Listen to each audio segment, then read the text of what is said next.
vamos allá.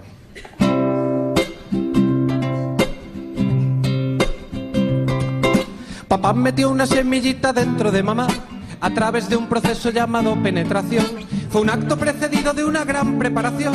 Durante mucho tiempo tuvieron que practicar. Colaborador, cómico, actor, rapero, guionista, cantante de boleros, padre, productor, zombie, estrella del pop, columnista, pájaro, abuelo de la familia Monster. Berto Romero es todo eso y muchas cosas más, como probablemente el cómico más ovacionado de la historia de este país. Si Batman tenía a Robin, Ana Rosa a Jorge Javier, Pepe Navarro a Flo o Sardá a Boris Izaguirre, Buenafuente se pasó el juego de los sidekicks televisivos cuando apareció en su programa un chico que llevaba gafas sin cristales y que había descubierto su vis cómica mientras compraba queso en su Cardona natal. Llevamos casi 20 años viéndolo a diario en televisión. Ha protagonizado 3 temporadas de una serie autobiográfica y lleva más de una década llenando la radio de vivencias y anécdotas únicas. Aunque podría parecer que todos conocemos a Berto como a un miembro más de nuestra familia, aún hay quienes piensan que simplemente apareció de la nada. Se sentó un día junto a Buenafuente, soltó un par de zascas y así empezó su éxito. Y es normal, porque si algo caracteriza a Berto es que es un maestro mintiendo cuando dice la verdad y el mejor diciendo la verdad mientras miente. Entonces, ¿de dónde sale Berto y cómo fue la historia real de su debut en televisión? ¿Cuál es el secreto de su éxito? ¿Cómo es su manera de trabajar? ¿Ustedes creen que se puedan pelear? ¿Ustedes creen que se puedan pelear? ¿Sabías que alguien puede leer tus correos incluso aunque tú no los hayas abierto?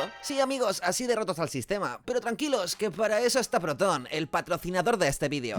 Proton es un cliente de correo electrónico que simplemente hace bien lo que debería hacer cualquier otro correo, que lo que escribes solo lo leas tú y quien lo recibe. Vamos, que todo lo que envíes o recibas lo cifra y lo protege. Proton nació en Suiza, en el CERN, cuando un grupo de científicos dijo: Internet debería ser privacidad por defecto, no vigilancia. Y lo hicieron apostando por la comunidad y a base de crowdfundings, sin inversores extraños, sin masones ni gobiernos ni nada. Solo gente apoyando algo en lo que creía. Es sencillo, Proton cifra tus mensajes de extremo a extremo. Esto significa que ni empresas, ni gobiernos, ni siquiera Proton puede leerlos. Y no es nada complicado, de hecho no tienes que hacer nada. Funciona automáticamente entre usuarios de Proton. Esto no solo por proteger secretos, es tu día a día. Tu trabajo, documentos, proyectos, contratos. ¿Realmente quieres que todo eso esté expuesto? Migrar desde Gmail lleva 2 clics. Puedes probarlo gratis en proton.me. No es solo cambiar de mail, es recuperar algo que nunca debimos perder, el control sobre nuestra información.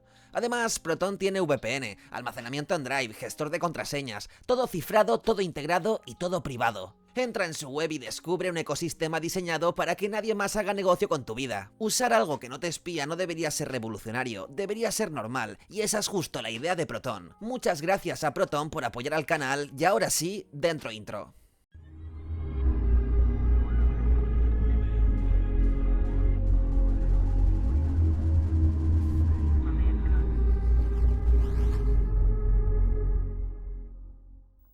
Alberto Romero Tomás nació en 1974 en Cardona, un pequeño pueblo de la provincia de Barcelona de casi 5.000 habitantes y famoso por su castillo. Su familia emigró hasta allí desde Murcia, buscando trabajo en las famosas minas de sal de Potasa, que también son parte de la identidad de dicha comarca. Ese trabajo en la mina mejoró las condiciones de vida de la familia, permitiendo a Berto ser la primera generación con derecho a ocio. La cultura de Cardona, un pueblo lleno de música y teatro, fue clave para su futuro. En el sentido de la birra, Berto recuerda su primer chiste. Y es que mi madre me enviaba a comprar a la tiendecita al lado de casa, en un pueblo pequeño, Cardona, entonces los niños, pues yo igual con 6, 7 años, pues ya podía ir a la tienda.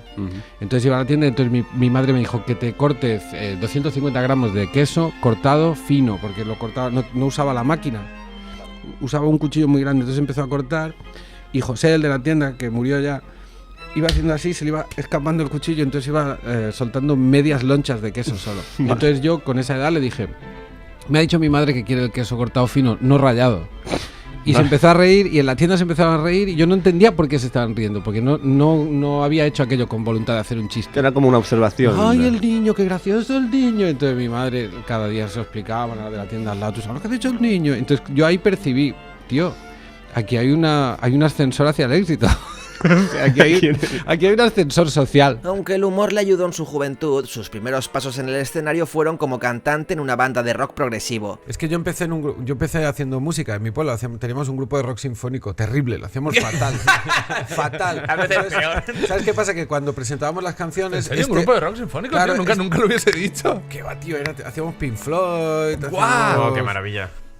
Alan Parsons, sí. con unos tecladitos ahí en las fiestas del pueblo. Por aquel entonces, Berto tenía entre 16 y 17 años y formaba parte de una banda llamada Mundo Ñañaro, junto a su primo guitarrista. Esta experiencia lo llevó a pisar sus primeros escenarios, y aunque la música sería clave en su carrera, la comedia no tardaría en reclamar protagonismo. Y entonces con este chico, con Paco, él tocaba la guitarra y yo cantaba. Entonces cuando teníamos que presentar las canciones, ahí nos molaba más y empezaban a meter chistes. De forma espontánea, él y su primo comenzaron a amenizar los interludios con chistes improvisados, que pronto cobraron más importancia que las canciones mismas, en un estilo que recordaba a Eugenio, el cómico catalán que también inició su carrera entre canciones. Con el tiempo, la banda tuvo que decidir si profesionalizarse o no. Berto lo tenía claro, el escenario era su lugar, pero su primo Paco y otros miembros decidieron seguir caminos más convencionales. Finalmente, se quedó solo junto a Marc Martínez, guitarrista de Strongbers, hasta que esta banda también creció y Marc se retiró, dejándole a Iván Lagarto como compañero, quien aún hoy lo acompaña en el teatro con su guitarra. Aquí ya podemos señalar un detalle importante acerca de la forma de trabajar de Berto. Él siempre ha sido alguien de equipo, ya sea para escribir o actuar, nunca ha sido un lobo solitario o un bohemio atormentado y autista, más bien todo lo contrario, porque además ha sabido mantener relaciones laborales bastante largas y estables, y estos compañeros han sido a la vez amigos en su propia vida. Esto lo iremos confirmando en otros momentos del vídeo, pero antes respondamos a una pregunta que me ha quedado en el aire. ¿Qué estudió realmente Berto? Si buscáis en su Wikipedia, se le define como cómico, guionista, actor, pero ni rastro de ninguna titulación universitaria. Entonces, ¿es Berto otro buen ejemplo de que la mejor universidad es la de la calle? Bueno, sí y no. Berto sí pasó por la universidad, concretamente por la Facultad de Periodismo. De hecho, fue allí donde conoció a Rafael Barceló y, aunque no he podido confirmarlo al 100%, estoy casi seguro de que otro amigo suyo de Cardona, Miquel Companys, también estudió con ellos. Al menos, la primera experiencia laboral que Miquel requiere en su LinkedIn es la de corresponsal en la agencia F. Pero bueno, lo importante es que ambos, al igual que Iván Lagarto, siguen siendo amigos y colaboradores de Berto. Pero, ¿acabó la carrera? ¿Era Berto un mal estudiante? A la primera no, y a la segunda, pues no lo sé. Supongo que hay miles de graduados o licenciados en periodismo o comunicación audiovisual que cambiarían todos sus aprobados por tener una décima parte del éxito de Berto. Así que es una pregunta un poco trampa. Berto llegó a la facultad, así que tuvo que completar su BUP y su COU, lo cual muestra que no era un rebelde. Según lo que he oído, fue un chaval bastante normal, no le gustaba ni se le daba bien el fútbol, pero su ingenio lo mantenía lejos de ser un marginado. Para entender por qué no terminó la carrera, hay dos claves. Primero, el ambiente creativo del pueblo se colaba en su casa de forma natural, lo que hacía que sus padres no vieran con malos ojos las profesiones artísticas. La mina no era una vocación, el trabajo era duro, y para sus padres cualquier alternativa parecía mejor. En casa solía haber un ambiente alegre, les gustaba la música y la comedia, y tenían vinilos de humoristas como Paco Gandía, Eugenio, Gila o Pajares. De alguna manera siempre apoyaron que Berto se dedicara a algo artístico, y viendo que a la gente que se dedicaba a actuar no le iba del todo mal, no les pareció tampoco un mal camino. Unid esto a que Berto, primero con la banda y luego con su primo, ya estaba consiguiendo actuar y crecer en la parte del show business que, de momento, tenía acceso. Es fácil suponer que ante el dilema de si acabar la carrera o de continuar con su faceta escénica con la que ya estaba ganando algo de dinero, Berto eligió apostar al 100% por la segunda opción. Además, ya había conocido a Rafael Barceló y a Miquel Companys, y con ellos llegaría el siguiente gran paso en su carrera: el cansancio. No me malinterpretéis, no les estoy llamando vagos. El Cansancio es la productora de Berto, la misma con la que sigue produciendo sus shows teatrales hoy en día, y también la razón por la que, sin que lo sepamos, todos le conocemos. Cuando se habla de los orígenes de Berto en televisión, lo más normal es que se ponga este clip. ¿Cómo estás, Tito? ¿Estás nervioso? Berto, te he dicho que no me beses al entrar. Yo creo que eso, hablándolo un momento, pues ya queda fijado y no hace falta. Es que me sale, porque ya... Pero somos familia, pero no tanto, ¿eh? Bueno, no, estás nervioso que a ti te da igual ya. No me da igual. Claro que tengo un cuerpecito así un poco de nervios. Te he hecho una sección. ¿Por qué, Pues, para que la pongas. Sin embargo, para este momento Berto junto al Cansancio ya habían hecho radio, televisión e incluso ya habían colado algún viral en internet. ¿Te suena este clip? Nen, necesitas un coche especial, adaptado a tus necesidades, para tus noches especiales en Scorpias. SEAT Maquinero, para ti, joven nacional. Equipado con todos los adelantos, pastillero incorporado en el salpicadero, altavoces de 500 voltios orientados hacia el exterior del chasis para tronar a los vecinos, con todos los elementos necesarios para la noche. SEAT Maquinero GTIs, compartimento oculto para guardar el chándal y el bate de béisbol. Incluye todos los éxitos de las catedrales del trance y un CD de chill out para cuando te venga el bajón. Maquinilla eléctrica conectada al mechero para que te rapes cuando quieras y muchos accesorios más. Tu barro trucado, spoilers varios y lunetas tintadas de negro. Para molar. SEAT Maquinero, incluye pegatina de Soy Español y del Toro de Osborne. Acelera de 0 a 100 en el momento en que la canción hace subidón, subidón, subidón, subidón. Sí, efectivamente, es la voz de Berto, y si en la época eras un usuario recurrente del rellano, es probable que te suene este sketch. Creo que nunca me he sorprendido tanto investigando sobre ningún personaje televisivo como lo que me ha pasado con Berto y el cansancio. Yo ya conocía el nombre, y había escuchado la famosa anécdota donde Andreu confiesa que conoció a Berto escuchándolo en la radio. Sin embargo, nunca me había detenido a escuchar fragmentos de aquellos programas que hicieron juntos. Para mi sorpresa, me ha impresionado mucho la calidad y casi podría decir la vigencia de un contenido que tiene ya casi 20 años de antigüedad. Comenzaron en Radio 4, la emisora autonómica de Radiotelevisión Española en Cataluña, con Ultimátum a la Terra, en 2003, un magazine diario ambientado en un universo propio, una transmisión perdida en el espacio de una raza extraterrestre dispuesta a conquistar la Tierra. Al ser nuevos, les dieron una franja poco popular, sábados y domingos de 8 a 10 de la mañana, sustituyendo el programa de actualidad rural típico de ese horario. El programa hablaba de cómo esclavizar a la raza humana, cómo cocinar humanos, etcétera, etcétera. Sí. Y esto, Una distopía. Sí, una distopía. Concepto de una moda. distopía humorística. Distopía humorística. Este programa nos lo dejaron hacer en una franja horaria que era de 8 a 10 de la mañana, sábados y domingos. Ya. Y era una franja que estaba ocupada por un programa de actualidad ganadera y agrícola. Muy bien. En Cataluña. Que vio cómo acababan sus días. Entonces de repente había personas como usted, Silvia, que estaban habituadas a escuchar un programa donde se hablaba de, pues, las reses. La producción de leche, cómo estabular el ganado y tal. Y a la semana siguiente unos señores hablando de cómo esclavizar la raza humana. En tono de comedia. Wow. Y era una radio pública, Sí, ¿no? sí. Y Radio Nacional de España. siempre pienso en aquel oyente como Silvia que de una semana para otra vio como su mundo se desmoronaba. Eso es terrible, Sí, ¿no? sí. Después llegó Una mala tarda a la té qualsevol, un surrealista magazine vespertino en 2004, seguido por L'Incident Kaplan y su salto a El matí la mare que es va parir en Flashback. Todos estos programas combinaban ficción sonora y costumbrismo, partiendo de guiones pregrabados con voces, efectos de sonido y la mezcla en directo en el estudio. Mis respetos a Miquel Companys, el técnico de sonido, por su trabajo impecable. Ahora estamos más que acostumbrados a las ficciones sonoras, ya sean thrillers como La firma de Dios o Biotopía, o incluso humor como Viajando al espacio del Descampao, el cual os recomiendo. Ahora todos conocemos a Ortega y sus geniales diálogos con sus propias voces. Sin embargo, y aunque tampoco estaban haciendo nada 100% original, me ha sorprendido mucho encontrarme estos productos con tanta calidad y tan actuales que perfectamente podrían ponerse de moda hoy en día. De hecho, os animo a buscar El Cansancio Berto en YouTube y vais a encontrar varios canales con muchos cortes subidos. Después de su paso por el matinal de Flashback, volvieron a Radio Nacional para hacer Cuarto Menguante, dentro del recordado El ombligo de la luna de Radio Nacional Española 1. Otro show con las mismas características que en esta ocasión entraba más en temas de misterio y conspiración. Este fue el programa que escuchó Andreu, una noche al pasar por el portal de la calle Gracia donde grababan. Andreu sintonizó Radio Nacional y quedó sorprendido por lo que escuchó. Era un humor muy cercano al que él mismo había hecho en radio. A la mañana siguiente llamó a su equipo del Terrat para localizar a ese grupo de locos que tanto le había impactado. Además, fue al teatro a ver a Berto e Iván Lagarto en acción.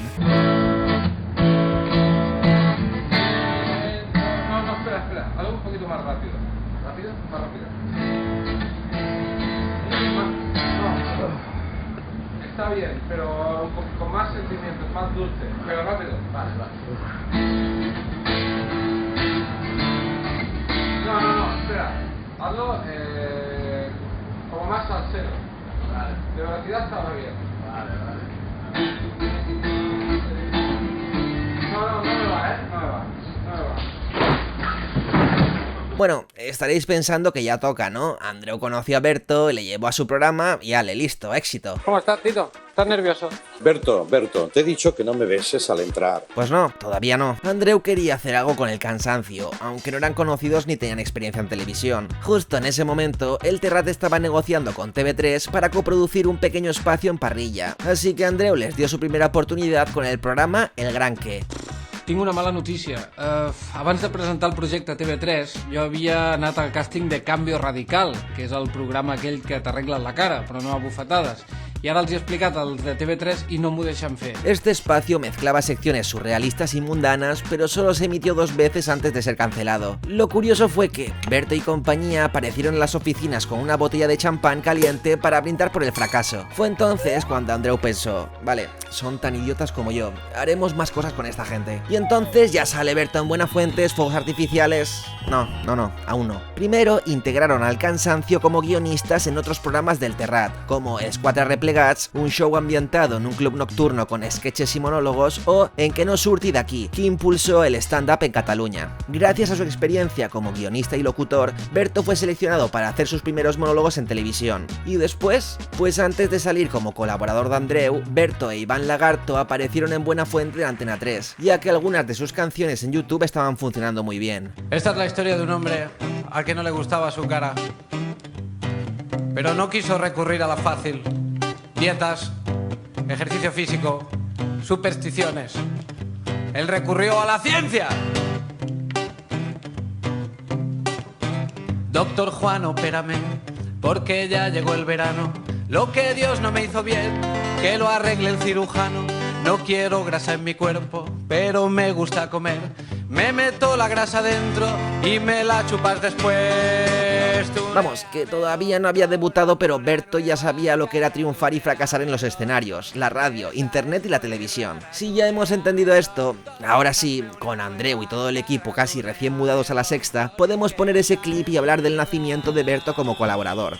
Pero somos familia, pero no tanto, ¿eh? Bueno, no, estás nervioso que a ti te da igual ya. No me da igual. Claro que tengo un cuerpecito así un poco de nervios. Te he hecho una sección ¿Por qué, para que la pongas. Aunque las gafas de Berto no tenían cristales, su parecido físico con Andreu era notable, por lo que decidieron presentarlo como Berto Buenafuente, el primo del presentador. Desde su debut se percibía la química entre ellos. Berto rompía el protocolo y hasta incomodaba físicamente a Andreu, en un juego clásico entre el payaso serio y el payaso torpe, pero con un toque familiar y cercano. Es que eso no es bañarse. Eso técnicamente es cocinarse. Eso se llama hacerte a la papillot. ¿Qué es esto? Se envuelve el alimento en papel de aluminio y se cocina con su propio jugo. Pero el alimento no toca el agua. No toca el agua. O sea, los ricos no solo están guapos, sino que están al dente. Es que no hay nada. El éxito de Berto fue inmediato. Con la mudanza a La Sexta, el programa afrontaba una nueva etapa y, con menos presupuesto, descubrir a Berto fue la clave para mantener audiencia y novedad. Poco a poco, Berto dejó de ser el primo de Andreu y pasó a ser Berto Romero, el de Bertovisión. Esta sección, tan típica de un colaborador sacando punta a fotos y vídeos, se volvió memorable gracias al toque único de Berto, Rafa Barceló y el equipo de guionistas de Buenafuente. Para empezar, podemos fijarnos simplemente en la cabecera. Vamos a la sección. Mira, vamos a la sección. Vamos a ver la cabecera de mi sección y luego lo comentamos, que te tendría que decir una cosita. Vamos a ver la cabecera. Vamos a ver.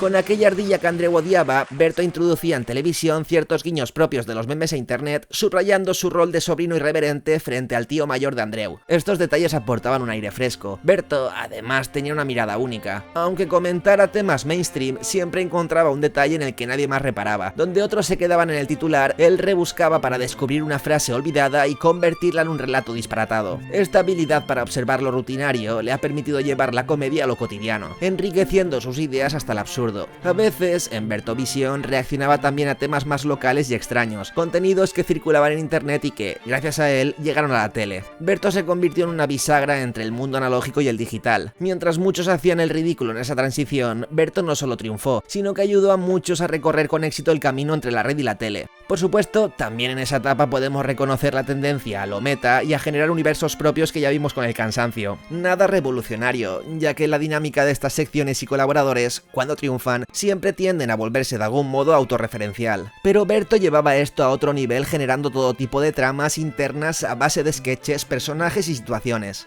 ¿Os acordáis del Zasca? ¡Zasca! Mañana Carmen, Machi, Andy y Lucas, que han formado un trío nuevo los tres. ¡Zasca! ¡Ah! ¡Hasta mañana! ¡Zasca!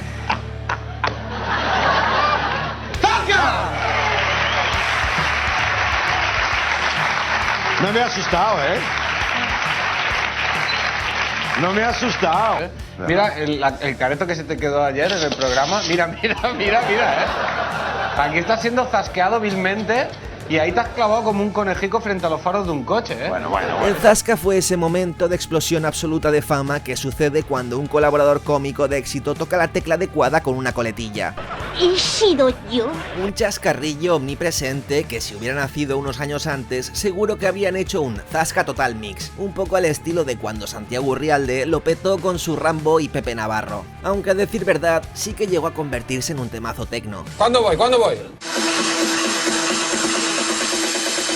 ¡Zasca! ¡Zaca rasca! ¡Zasca! ¡Trasca! ¡Pim! ¡Pam! ¡Zacañiquis! ¡Ñasca! ¡Ñugu, ñugu, ñugu, ñugu! ¡Zasca! ¡Pum! ¡Ra! ¡Chipo bayo! ¡Está la casa! ¡Zasca! ¡Zasca! ¡Za! ¡Ja! ¡Za! ¡Za! ¡Za! ¡Zaca! ¡Za! ¡Za! ¡Za! ¡Zasca! Pónmelo, que quiero disfrutarlo.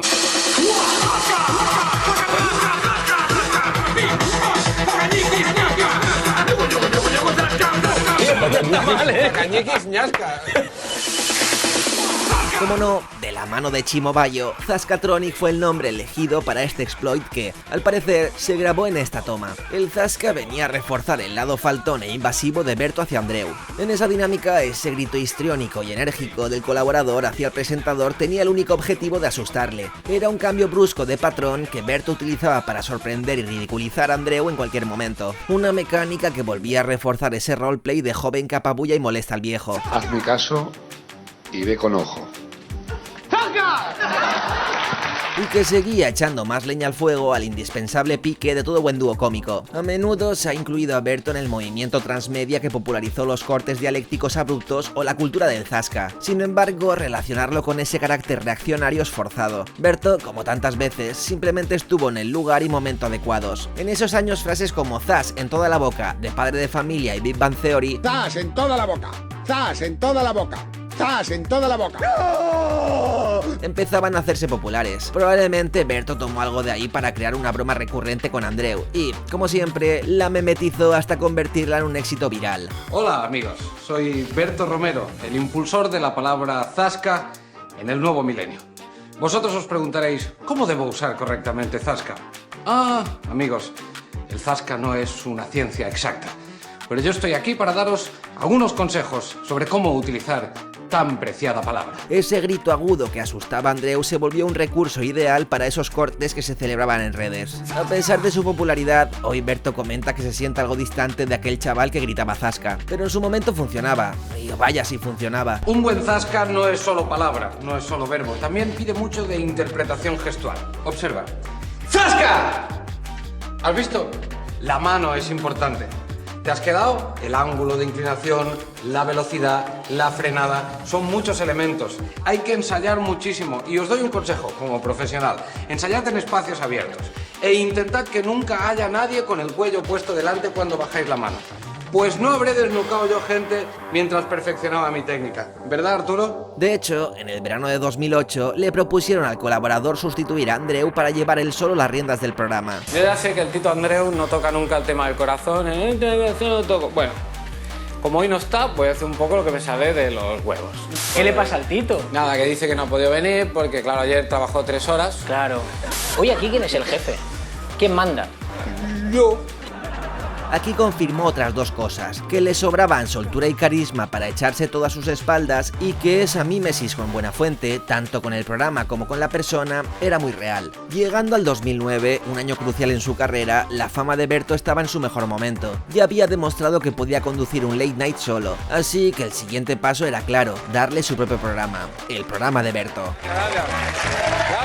Gracias, muchas gracias. Ahora vamos a ir empezando, es un público intuitivo, Berto, saben a dónde han ido. Buenas noches, dejadme solo que os avance, dos imágenes de lo que vais a ver en el programa de hoy.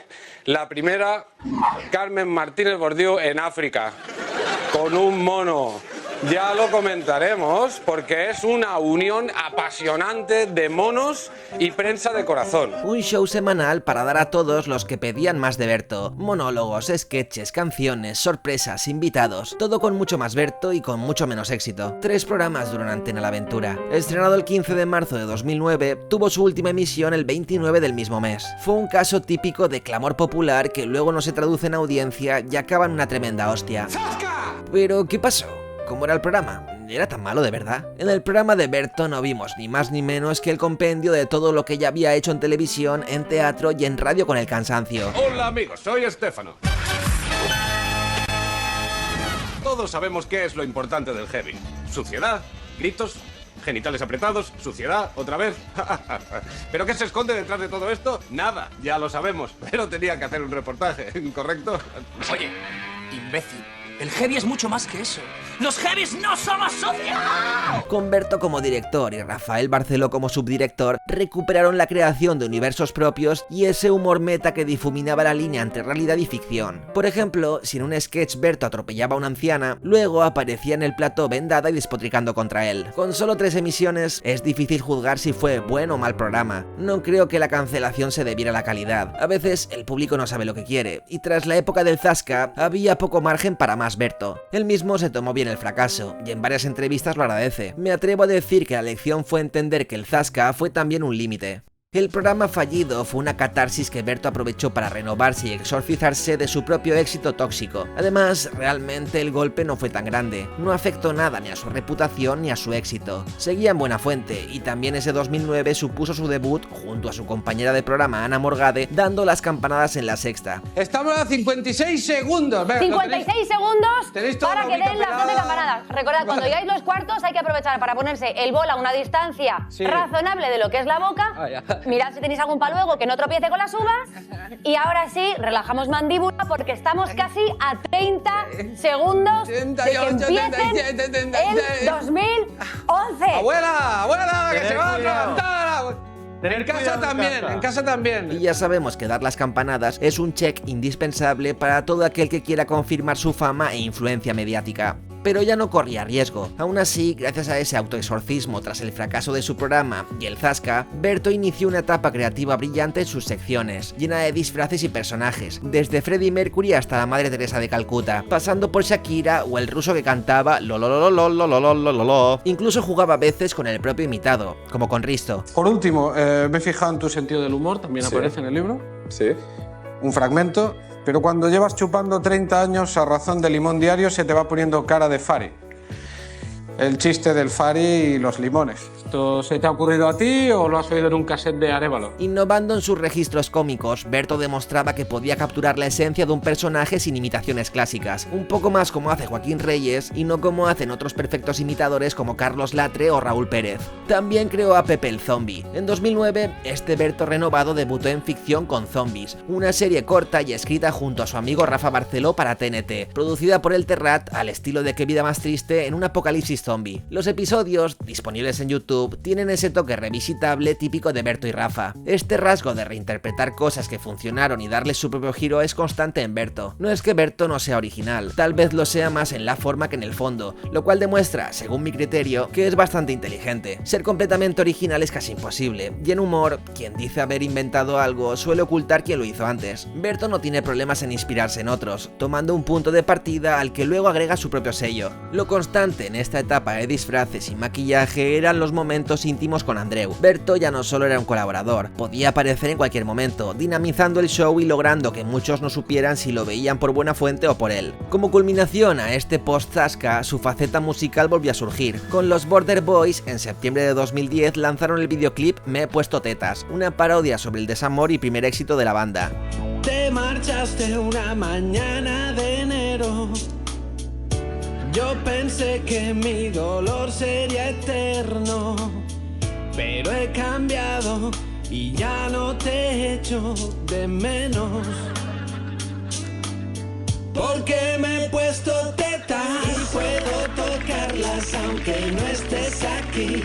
Fue otro viral de Berto, poniendo en valor el trabajo de Álvaro Carmona, guionista de Buenafuente, y retomando la tradición de parodiar canciones a un nuevo nivel. Este éxito hizo que en redes, especialmente en Facebook, la gente empezara a pedir que la nueva boy band se presentara a Eurovisión. Andreu lo mencionó en el programa, aunque a Berto no le hacía mucha gracia. Canción Me he puesto tetas. Sí. ¿Nos la planteamos para Eurovisión? Dejo aquí el tema. No. El vídeo también provocó una respuesta de las chicas de Zapeando. Patricia Conde, Paula Prendes y Cristina Pedroche lanzaron Me he puesto paquete, una réplica que parodiaba el tema desde una perspectiva femenina. Me he puesto paquete y me sienta de lujo. Me he puesto paquete si quiero los trujos. Me he puesto paquete y me queda muy bien. Me he puesto paquete y ya meo de bien. A finales de 2010, estas contestaciones todavía se tomaban con humor y quedó en una anécdota. Hacia el final de Buenafuente, en La Sexta, la banda lanzó otro éxito, Me lo tiro, su segundo videoclip cargado de humor y frescura.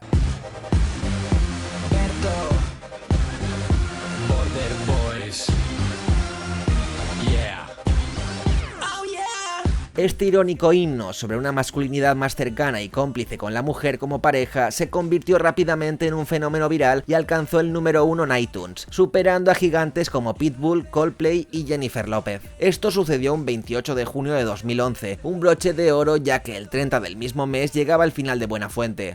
Te lo voy a demostrar y si te gusta Titanic, me lo tiro, la crema exfoliante, me la tiro. El mítico Late Night, que comenzó compitiendo contra Sardana Antena 3 y acabó manteniendo durante años un suelo de audiencia fiel, descubrió por el camino una nueva hornada de talentos, desde el que pasa Neng, pasando por Eurovisión y acabando vendiendo más que Pitbull, pues ni tan mal. Nos despediremos en julio con casi 1000 programas, cientos de actuaciones en directo, 3000 chistes de la Duquesa de Alba. En fin, hay muchos datos, pero hay muchas cosas, aunque tú creas que no, que todavía no he hecho en televisión.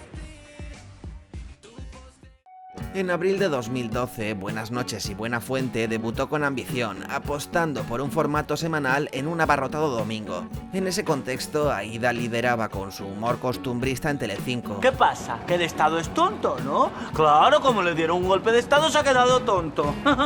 Mientras Salvados consolidaba su periodismo en La Sexta, el Terrat intentó cambiar las reglas del juego. Pasaron de un programa diario a uno semanal. Menos cantidad, más calidad, o eso parecía ser la idea, aunque los números no acompañaron. Tras meses sin programa, Andreu regresaba a la televisión, esta vez en Antena 3, la cadena grande del grupo.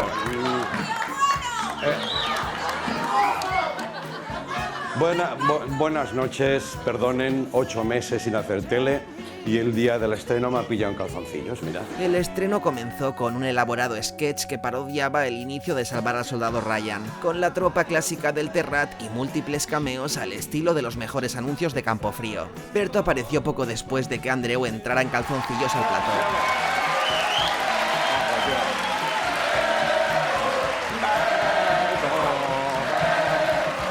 ¿Qué quieres? ¿Se acuerdan? ¿Se acuerdan? Sí, yo también os he echado de menos. Oye, que... ¿Cómo estás? Bien, bien. Qué alegría verte. Sí, yo también. Sí. Ponte algo por el amor de Dios. Además de ser el locutor del sumario, su presencia en el programa era mayor que la que había tenido en Buenafuente. Sin embargo, aunque arrancó con un 14% de cuota de pantalla, fue cancelado tras su séptima emisión con apenas un 7%, en parte porque competía con gigantes como Aída y Salvados, como os comentaba. Más tarde, en octubre de 2013, A3 Media anunció el lanzamiento de En el Aire, marcando el regreso de Andreu con su formato más dominante. Pero antes de este regreso, nació otra pieza clave en la trayectoria de Berto, el Nadie sabe nada.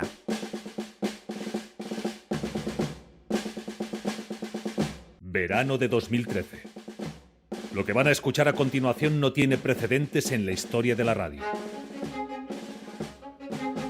Dos hombres se disponen a realizar un programa sin ningún guión establecido, sin pautas, sin límites, sin censura, sin red. Van a hablar de cualquier cosa. Esto se llama improvisación.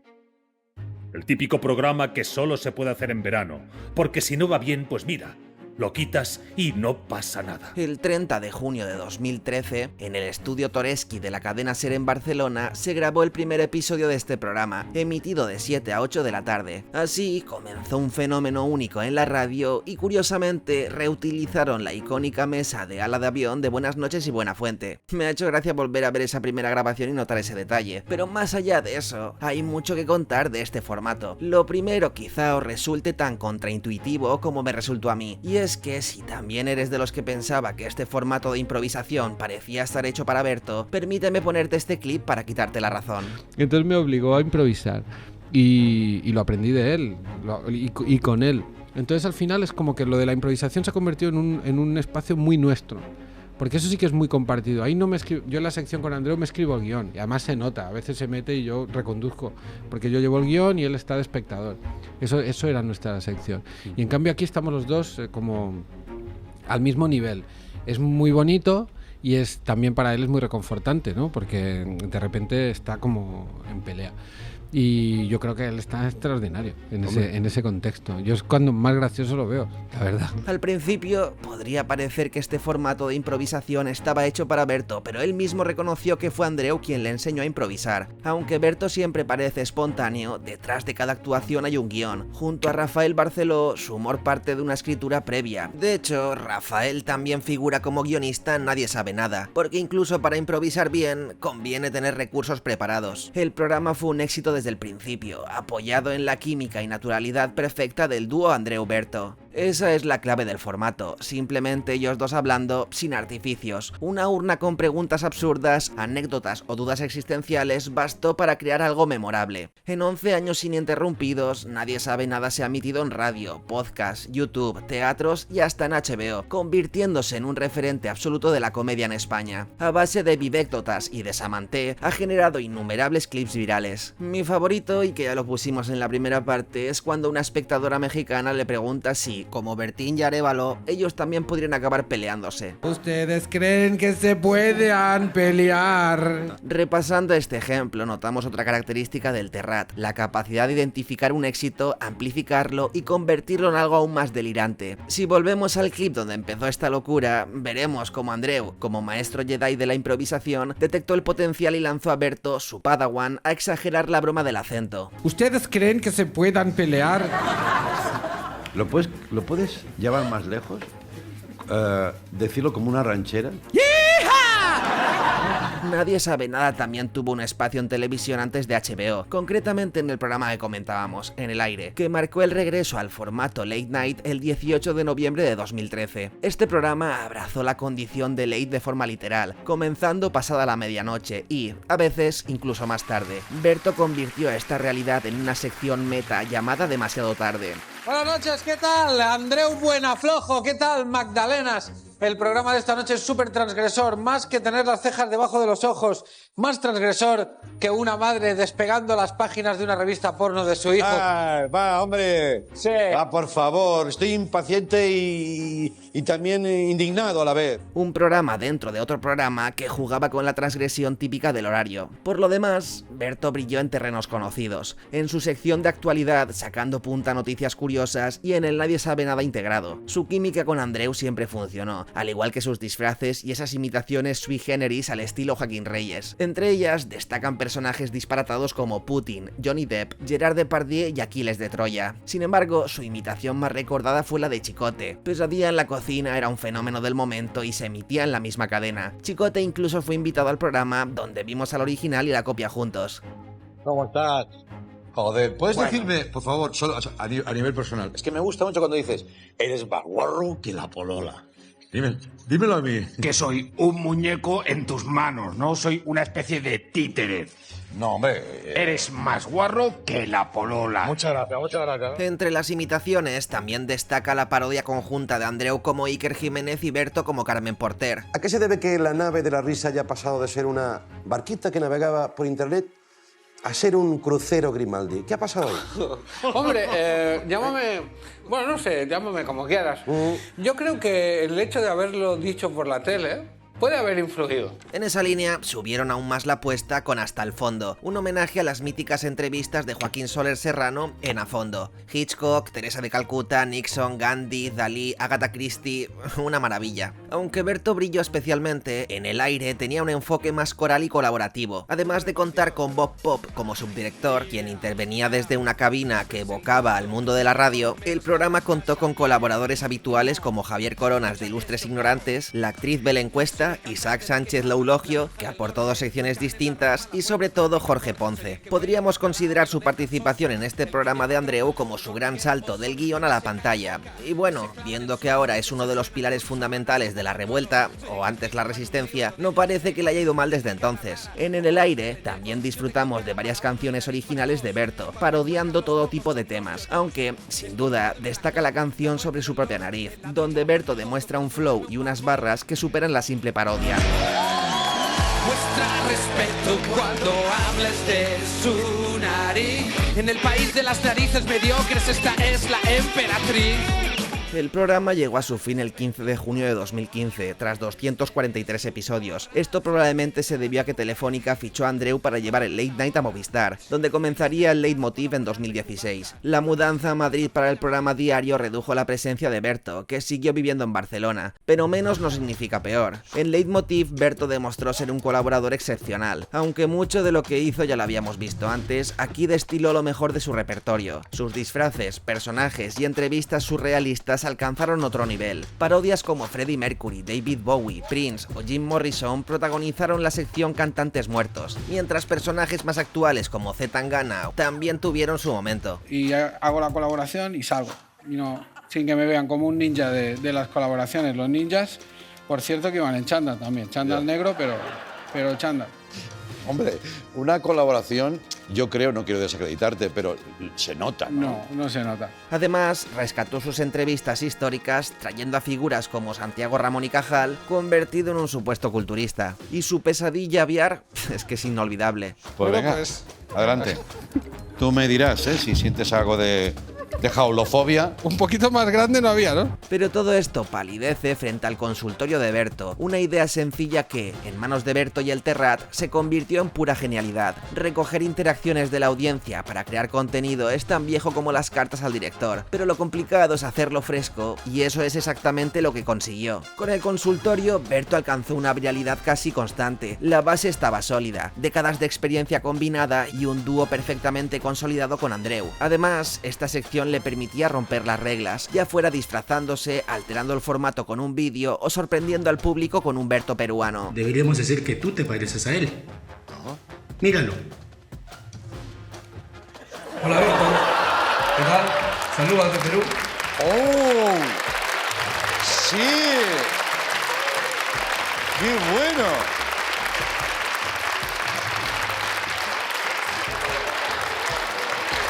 Oye, pues sí, tío. Ha valido la pena esperar ese cuadradico todo el rato, ¿eh?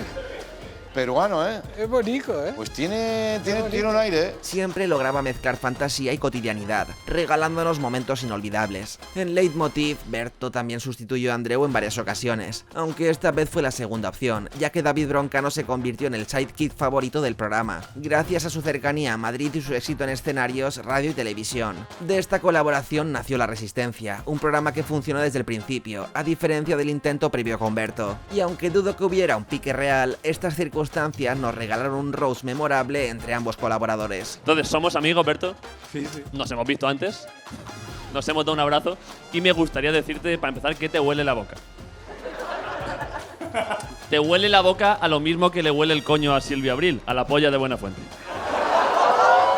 Por cierto, el consultorio de Berto también se convirtió en un programa propio en Movistar. Que lograra un programa propio era solo cuestión de tiempo. En abril de 2024 debutó como presentador de Ovejas Eléctricas en la 2. Durante décadas los principales lectores de cómics eran los niños y las niñas. Eso hacía de ellos una buena herramienta para propagar ciertos valores. En la España de los 50 los tebeos eran muy populares, también los femeninos, y entre otras cosas buscaban condicionar el futuro comportamiento sexual de aquellas niñas. Este programa, ideado junto a José Antonio Pérez Ledo, creador de Órbita Laica y de los podcasts El Gran Apagón y La Firma de Dios, es una revista de divulgación sobre grandes obras de ficción que ha marcado época. El título de Ovejas Eléctricas es un guiño al relato de Philip K. Dick, ¿Sueñan los androides con ovejas eléctricas?, adaptado al cine como la icónica Blade Runner. Con esto, y dejando de lado sus innumerables apariciones como invitado, ya tendríamos un repaso bastante completo a su trayectoria televisiva, pero es que hay mucho más de Berto. Su relación con la ficción comenzó en 2009, cuando junto a su amigo Rafael Barceló estrenó la serie Zombies. Oye, ¿esto es tu madre o mi madre? Mi madre. ¿Seguro? Sí, seguro. Porque cuando lo has sacado del congelador, ¿qué ponía en la etiqueta? Mi madre ponía.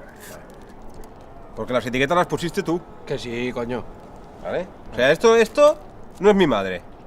No, eso es mi madre.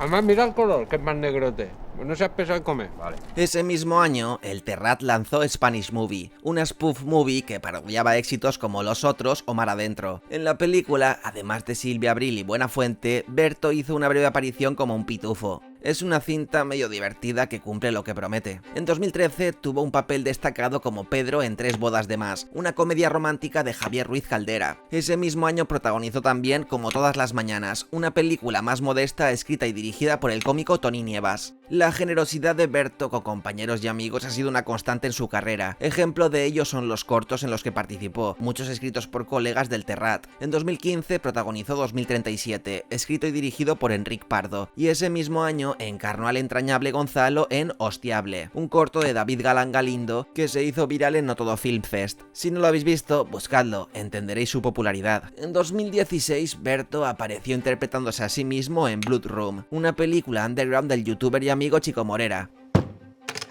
Quiéranme. En 2019 narró El pájaro cubo, un corto animado de Marcos Mas, uno de los autores del Chiqui Chiqui. Más recientemente, en 2024, interpretó a un presentador en Humormatic, un corto escrito y dirigido por Pau Escribano, ex compañero en Leitmotiv. Pero pasemos a proyectos con más presupuesto. 2015 fue un año especialmente prolífico, con 4 películas. Por un lado, Losers y Barcelona, Noche de invierno, fueron cintas pequeñas que pasaron sin pena ni gloria. Por otro, destacó en Anacleto, Agente Secreto, la adaptación del cómic de Manuel Vázquez Gallego, junto a King Gutiérrez e Imanol Arias. También tuvo un papel destacado en 8 apellidos catalanes, interpretando a Pau, el nuevo amor de Amaya, interpretada por Clara Lago. Su elección para un papel tan importante demuestra su conexión con el público y su evolución como actor. En 2016 llegó El Pregón, coprotagonizada junto a Andreu Buenafuente. En 2017 protagonizó Algo muy gordo de Carlo Padial. El año siguiente participó en Tiempo después, la última película de José Luis Cuerda. Ese mismo año también apareció en Super López y El mejor verano de mi vida, dirigida por Dani de la Orden, con quien volvió a trabajar en 2021 en Papá o Mamá. Más recientemente, en 2023, participó en De Caperucita a Loba, escrita y protagonizada por Marta González de Vega. Está claro que Berto es un actor solvente en el cine de comedia. Con estos trabajos dejó claro que había subido el nivel. Merece una mención especial Algo muy gordo. Este proyecto fue presentado en el Festival de Málaga mostrando solo el cartel, y cuando finalmente se estrenó, algunos periodistas se mostraron desconcertados porque lo que vieron no tenía nada que ver con el tráiler presentado en Málaga. Algo muy gordo es una comedia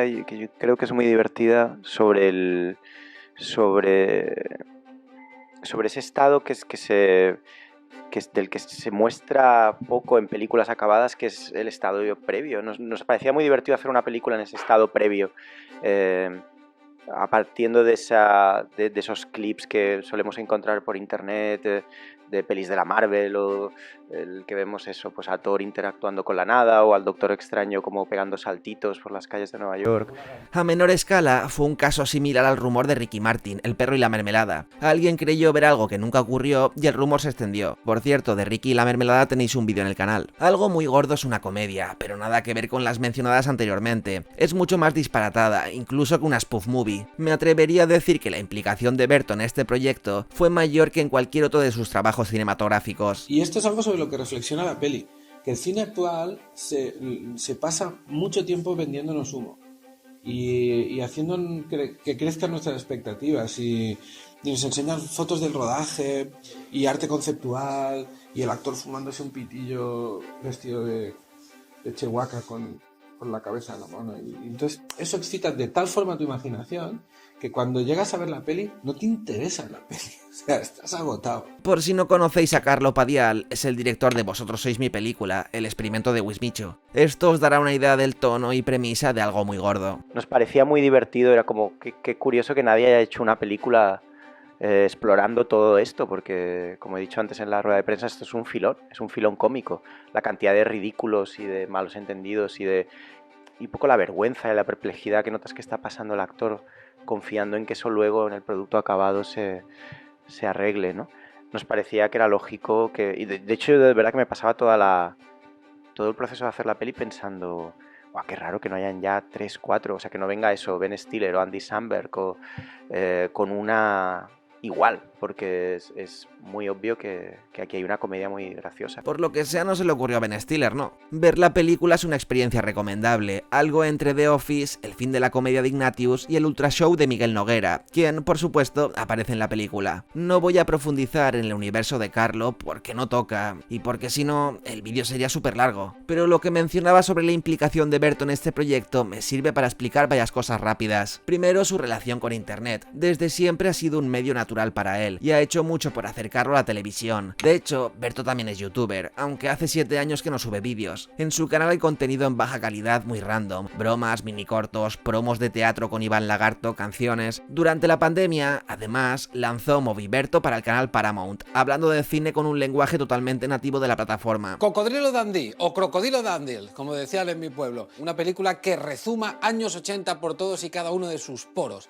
Aún a día de hoy sigue siendo la película más taquillera del cine australiano, que a nosotros nos da como risa, cine australiano, pero es su país y hay que respetarlo. Segundo, si a algo le gusta a Berto, el éxito del proyecto es secundario. Sus colaboraciones con Carlo Padial, Vengamonjas, Haciendo la Mierda o Miguel Noguera son constantes y vienen de tiempo atrás. Si haces algo que le interese y le encaja en la agenda, probablemente cuentes con él, a veces incluso sin pedirlo. En Nadie sabe nada, por ejemplo, él y Andreu han recomendado podcasts menos conocidos, como El Descampado o Roma Eterna, ayudando a que más gente los descubra. No se puede abarcar más, pero a mí me gusta mucho eso, porque cada vez que entro en contacto con uno de ellos, saco algo. Y yo, por ejemplo, yo no tengo ningún filtro en lo que me llega. O sea, tú le envías algo a mi repre, o al Terrat, o a quien sea, y me lo van a pasar. O sea, yo intento... O sea, yo lo veo.